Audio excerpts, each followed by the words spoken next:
This is a great book you should probably read. A Clockwork Orange by Anthony Burgess. It's a dystopian novel set in futuristic London about violent teens. And it's a pretty wild book. In this book, the main character, Alex, and his friends are very bad boys. They go around doing illegal stuff until Alex wants to be in charge of the gang, and the group turns on him.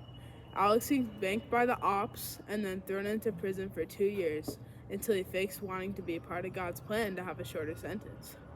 But to save you from the long video, the rest of the story basically explains Alex's journey to become a better person.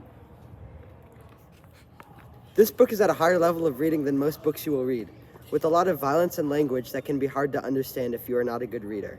There are a lot of adult themes and detailed descriptions of crime, so the book may be better for an adult audience, but I won't tell. A Clockwork Orange explores the idea of a freedom of choice to the extreme. The main character, Alex, tries his natural liberty and his individuality to his ability to do violence. For this reason, he hates all the institutions. Page 45 exemplifies this, stating, "They, of the government and the judges of the schools, cannot allow the bad because they cannot allow the self." This book not only explores the freedom of choice in light of extreme order, but also discusses teen violence and chaos. Right. This book was written in 1962 in 3 weeks by Anthony Burgess. He found inspiration for the book after coming back to England after traveling and seeing a lot was different. He noted a new youth culture that hung out around coffee shops listening to pop music and gangs, and how England was scared of juvenile delinquency. Inspiration also came from his wife getting beaten up by drunkards. The reason why the author's writing is very good is because Anthony Burgess creates his own futuristic words, much like we do as time and culture evolve. At first, it is somewhat hard to understand the main character's dialogue, but later in the book, you get the idea of what he's trying to say. Alright, an interesting character is Alex. He is conflicted, and although he wants freedom and has an extremely violent and complex view of the world, in the end, he becomes a victim of the world he wanted.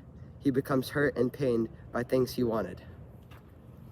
One of my favorite quotes from the book was when the old man they beat up discusses how the new violent world is no longer for him.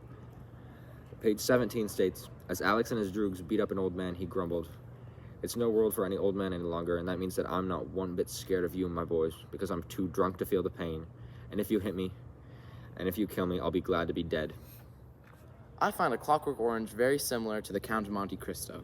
They both involve the revenge of a man who is put away in prison, and how that man changes throughout the story, how his opinions and beliefs are affected by what he has to go through during that time.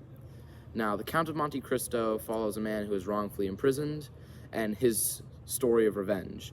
A Clockwork Orange is very similar, but there are some key differences that I will not spoil for the audience today. For teens today because it covers many adult topics and can give an insight into problems involving violence. And it also shows how the world may change if the younger generations embrace anarchy. A Clockwork Orange is a great book. You should probably read it. It explores themes of free choice and is written pretty well. The movie's pretty good too. Kind of weird. Kubrick was on something.